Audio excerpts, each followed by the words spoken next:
कहानी का नाम घास वाली। लेखक मुंशी प्रेमचंद। आवाज़ सविता दहिया। मूलिया हरी हरी घास का गट्ठा लेकर आई तो उसका गेहुआ रंग कुछ तमतमाया हुआ था और बड़ी बड़ी मद भरी आँखों में शंका समाई हुई थी। महावीर ने उसका तमतमाया हुआ चेहरा देखकर पूछा, क्या है मूलिया, आज कैसा जी है? मूलिया ने कुछ जवाब नहीं दिया। उसकी आंखें डबडबा गई। महावीर ने समीप आकर पूछा, क्या हुआ है, बताती क्यों नहीं? किसी ने कुछ कहा? अम्मा ने डांटा? क्यों इतनी उदास है? मूलिया ने सिसक कर कहा, कुछ नहीं। हुआ क्या है, अच्छी तो हूँ। महावीर ने मूलिया को सिर से पांव तक देखकर कहा, चुपचाप रोएगी, बताएगी नहीं? मूलिया ने बात टालकर कहा, कोई बात भी हो, क्या बताऊं? मूलिया इस उसर में गुलाब का फूल थी। गेहुआ रंग था, हिरन की सी आंखें, नीचे खिंचा हुआ चिबुक, कपोलों पर हल्की लालिमा, बड़ी बड़ी नुकीली पलकें, आंखों में एक विचित्र आर्द्रता जिसमें एक स्पष्ट वेदना, एक मूक व्यथा झलकती रहती थी। मालूम नहीं चमारों के इस घर में यह अप्सरा कहाँ से आ गई थी। क्या उसका फूल सा गात इस योग्य था कि सर पर घास की टोकरी रखकर बेचने जाती? उस गांव में भी ऐसे लोग मौजूद थे जो उसके तलुओं के नीचे आंखें बिछाते थे, उसकी एक चितवन के लिए तरसते थे, जिनसे अगर वह एक शब्द भी बोलती तो निहाल हो जाते। लेकिन उसे आए साल भर से अधिक हो गया, किसी ने उसे युवकों की तरफ ताकते या बातें करते नहीं देखा। वह घास लिए निकलती तो ऐसा मालूम होता मानो उषा का प्रकाश सुनहरे आवरण से रंजित अपनी छटा बिखेरता जाता हो। कोई गजलें गाता, कोई छाती पर हाथ रखता, पर मूलिया नीची आंख किए अपनी राह चली जाती। लोग हैरान होकर कहते, इतना अभिमान, महावीर में ऐसे क्या सुरखाव के पर लगे हैं? ऐसा अच्छा जवान भी तो नहीं, न जाने यह कैसे उसके साथ रहती है। मगर आज ऐसी बात हो गई जो इस जाति की और युवतियों के लिए चाहे गुप्त संदेश होती, मूलिया के लिए हृदय का शूल थी। प्रभात का समय था। पवन आम की बोर की सुगंधी से मतवाला हो रहा था। आकाश पृथ्वी पर सोने की वर्षा कर रहा था। मूलिया सिर पर झोआ रखे घास छीलने चली तो उसका गेहुआ रंग प्रभात की सुनहरी किरणों से कुंदन की तरह दमक उठा। एकाएक युवक चैन सिंह सामने से आता हुआ दिखाई दिया। मूलिया ने चाहा कि कतराकर निकल जाए, मगर चैन सिंह ने उसका हाथ पकड़ लिया और बोला, मूलिया, तुझे क्या मुझ पर जरा भी दया नहीं आती? मूलिया का वह फूल सा खिला हुआ चेहरा ज्वाला की तरह दहक उठा। वह जरा भी नहीं डरी, जरा भी न झिझकी। झोआ जमीन पर गिरा दिया और बोली, मुझे छोड़ दो, नहीं मैं चिल्लाती हूँ। चैन सिंह को आज जीवन में एक नया अनुभव हुआ। नीची जाति में रूप माधुर्य का इसके सिवा और काम ही क्या है कि वह ऊंची जाति वालों का खिलौना बने। ऐसे कितने ही मौके उसने जीते थे, पर आज मूलिया के चेहरे का वह रंग, उसका वह क्रोध, वह अभिमान देखकर उसके छक्के छूट गए। उसने लज्जित होकर उसका हाथ छोड़ दिया। मूलिया वेग से आगे बढ़ गई। संघर्ष की गर्मी में चोट की व्यथा नहीं होती, पीछे से टीस होने लगती है। मूलिया जब कुछ दूर निकल गई तो क्रोध और भय तथा अपनी बेकसी को अनुभव करके उसकी आंखों में आंसू भर आए। उसने कुछ देर जब्त किया, फिर सिसक सिसक कर रोने लगी। अगर वह इतनी गरीब न होती तो किसी की मजाल थी कि वह इस तरह उसका अपमान करता। वह रोती जाती थी और घास छीलती जाती थी। महावीर का क्रोध वह जानती थी। अगर उससे कह दे तो वह इस ठाकुर के खून का प्यासा हो जाएगा, फिर न जाने क्या हो। इस ख्याल से उसके रोए खड़े हो गए, इसलिए उसने महावीर के प्रश्नों को कोई उत्तर नहीं दिया। दूसरे दिन मूलिया घास के लिए न गई। सास ने पूछा, तू क्यों नहीं जाती? और सब तो चली गई। मूलिया ने सिर झुकाकर कहा, मैं अकेली न जाऊंगी। सास ने बिगड़ कर कहा, अकेले क्या तुझे बाघ उठा ले जाएगा? मूलिया ने और भी सिर झुका लिया और दबी हुई आवाज से बोली, सब मुझे छेड़ते हैं। सास ने डांटा, न तू औरों के साथ जाएगी न अकेली जाएगी, तो फिर जाएगी कैसे? साफ साफ यह क्यों नहीं कहती कि मैं न जाऊंगी? तो यहाँ मेरे घर में रानी बन के निभाना होगा। किसी को चाम नहीं प्यारा होता, काम प्यारा होता है। तू बड़ी सुंदर है, तेरी सुंदरता लेकर चाटूं? उठा झाबा और घास ला। द्वार पर नीम के दरखत के साये में महावीर खड़ा घोड़े को मल रहा था। उसने मूलिया को रोनी सूरत बनाए जाते देखा, पर कुछ बोल न सका। उसका बस चलता तो मूलिया को कलेजे में बिठा लेता, आंखों में छिपा लेता, लेकिन घोड़े का पेट भरना तो जरूरी था। घास मोल लेकर खिलाए तो 12 आने रोज से कम न पड़े। ऐसी मजूरी ही कौन होती है? मुश्किल से 1.5-2 रुपए मिलते हैं, वह भी कभी मिले कभी न मिले। जब से यह सत्यानाशी लारियां चलने लगी हैं, इक्के वालों की बगिया बैठ गई है, कोई सेंत भी नहीं पूछता। महाजन से 150 रुपए उधार लेकर इस इक्का और घोड़ा खरीदा था, मगर लारियों के आगे इन इक्के को कौन पूछता है। महाजन का सूद भी तो न पहुँच सकता, मूल का कहना ही क्या। ऊपरी मन से बोला, न मन हो तो रहने दो, देखी जाएगी। इस दिलजोई से मूलिया निहाल हो गई। बोली, घोड़ा खाएगा क्या। आज उसने कल का रास्ता छोड़ दिया और खेतों के मेड़ों से होती हुई चली। बार बार सतर्क आंखों से इधर उधर ताकती जाती थी। दोनों तरफ ऊख के खेत खड़े थे। जरा भी खड़खड़ाहट होती उसका जी सन्न हो जाता। कहीं कोई ऊख में छिपा न बैठा हो, मगर कोई नई बात न हुई। ऊख के खेत निकल गए, आमों का बाग निकल गया, सींचे हुए खेत नजर आने लगे। दूर से कुएं पर पुर चल रहा था। खेतों की मेड़ों पर हरी हरी घास जमी हुई थी। मूलिया का जी ललचाया। यहाँ आध घंटे में जितना घास छिल सकती है, सूखे मैदान में दोपहर तक न छिल सकेगी। यहाँ देखता ही कौन है, कोई ज्यादा चिल्लाएगा तो चली जाऊंगी। वह बैठकर घास छिलने लगी और 1 घंटे में उसका झाबा आधे से ज्यादा भर गया। वह अपने काम में इतनी तन्मय थी कि उसे चैन सिंह के आने की खबर ही न हुई। एकाएक उसने आहट पाकर सिर उठाया तो चैन सिंह को खड़ा देखा। मूलिया की छाती धक से हो गई। जी में आया भाग जाए, झाबा उलट दे और खाली झाबा लेकर चली जाए, पर चैन सिंह ने कई गज के फासले से ही रुक कर कहा, डर मत, भगवान जानता है मैं तुझसे कुछ न कब बोलूंगा। जितनी घास चाहे छील ले, मेरा ही खेत है। मूलिया के हाथ सुन्न हो गए, खुरपी हाथ में जम सी गई। घास नजर ही न आती थी। जी चाहता था जमीन फट जाए और मैं समा जाऊं। जमीन आंखों के सामने तैरने लगी। चैन सिंह ने आश्वासन दिया, छोलती क्यों नहीं, मैं तुझसे कुछ कहता थोड़े ही हूँ, यहीं रोज चली आया कर, मैं छील दिया करूंगा। मूलिया चित्रलिखित सी बैठी रही। चैन सिंह ने एक कदम आगे बढ़ाया और बोला, तू मुझसे इतना डरती क्यों है। क्या तू समझती है मैं आज भी तुझे सताने आया हूँ। ईश्वर जानता है, कल भी तुझे सताने के लिए मैंने तेरा हाथ नहीं पकड़ा था। तुझे देखकर आप हाथ बढ़ गए।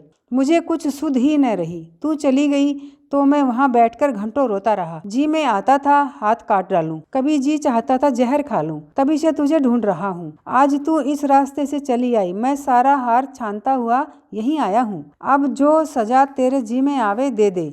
अगर तू मेरा सिर भी काट ले तो गर्दन न हिलाऊंगा। मैं शोधा था, लुच्चा था, लेकिन जब से तुझे देखा है मेरे मन से सारी खोट मिट गई है। अब तो यही जी में आता है कि तेरा कुत्ता होता और तेरे पीछे पीछे चलता, तेरा घोड़ा होता, तब तो तू अपने हाथों से मेरे सामने घास डालती। किसी तरह यह चोला तेरे काम आवे। मेरे मन की यह सबसे बड़ी लालसा है, मेरी जवानी काम न आवे। अगर मैं किसी खोट से ये बातें कह रहा हूँ। बड़ा भगवान था महावीर जो ऐसी देवी उसे मिली। मूलिया चुपचाप सुनती रही, फिर नीचा सिर करके भोलेपन से बोली, तो तुम मुझसे क्या करने को कहते हो। चैन सिंह और समीप आकर बोला, बस तेरी दया चाहता हूँ। मूलिया ने सिर उठाकर उसकी ओर देखा। उसकी लज्जा न जाने कहाँ गायब हो गई। चुभते हुए शब्दों में बोली, तुमसे एक बात कहूँ, बुरा तो न मानोगे, तुम्हारा ब्याह हो गया है या नहीं। चैन सिंह ने दबी जबान से कहा, ब्याह तो हो गया है, लेकिन ब्याह क्या है, खिलवाड़ है। मूलिया के होठों पर अवहेलना की मुस्कुराहट झलक पड़ी। बोली, फिर भी अगर मेरा आदमी तुम्हारी औरत से इसी तरह बातें करता तो तुम्हें कैसा लगता। तुम उसकी गर्दन काटने पर तैयार हो जाते कि नहीं। बोलो, क्या समझती कि महावीर चमार है तो उसकी देह में लहू नहीं है, उसे लज्जा नहीं है, अपने मर्यादा का विचार नहीं है। मेरा रूप रंग तुम्हें भाता है क्या।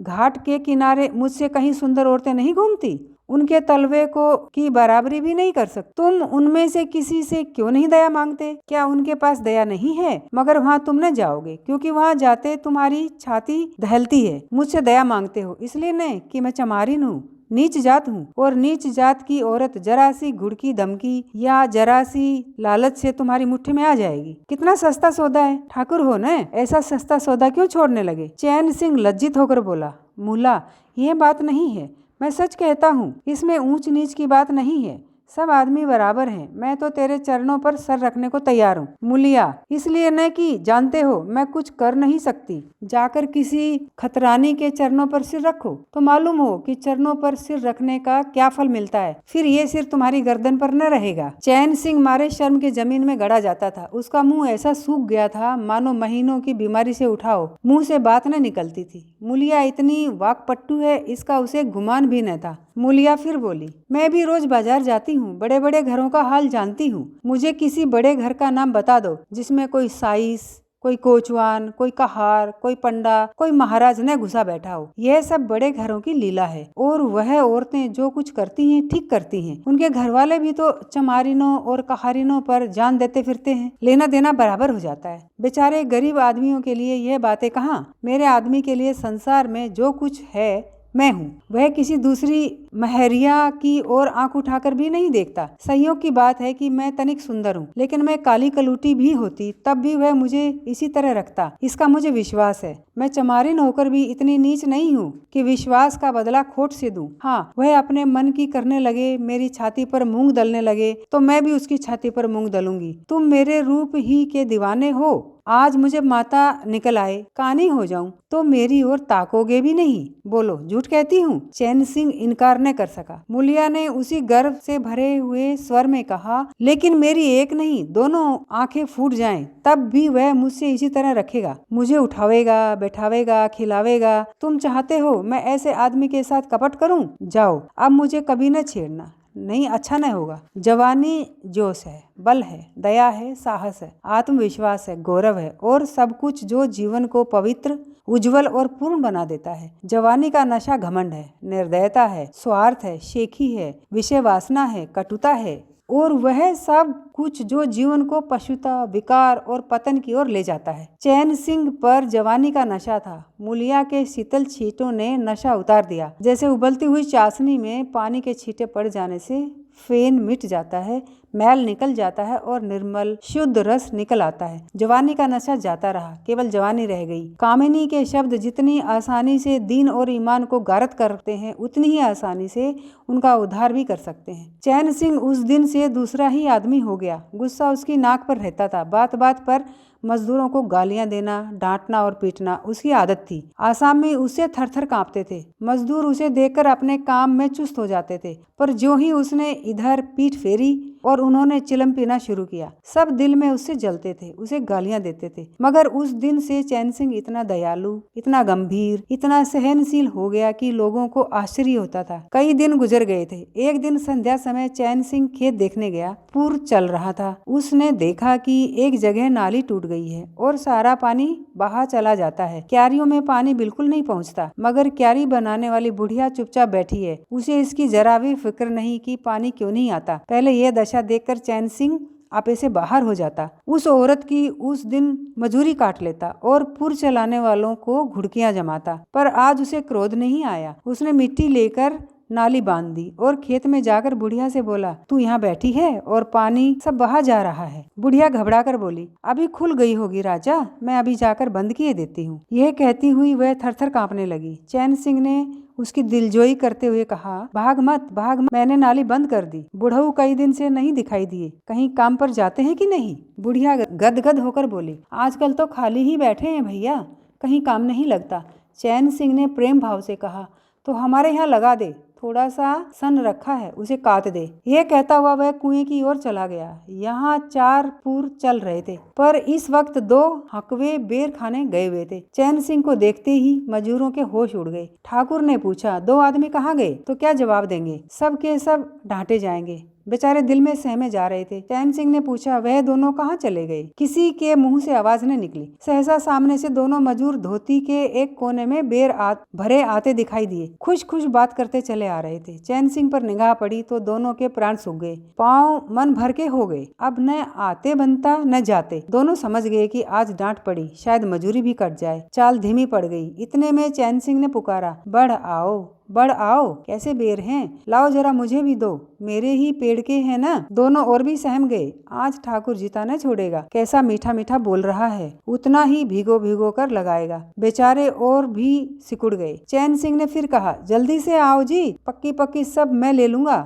जरा एक आदमी लपक कर घर से थोड़ा सा नमक तो ले लो, बाकी दोनों मजूरों से तुम भी दोनों आ जाओ। उस पेड़ के बेर मीठे होते हैं, बेर खा लें, काम तो करना ही है। अब दोनों भगोड़ों को कुछ ढाढ़स हुआ। सबों ने आकर सब बेर चैन सिंह के आगे डाल दिए और पक्के पक्के छांटकर उसे देने लगे। एक आदमी नमक लाने दौड़ा।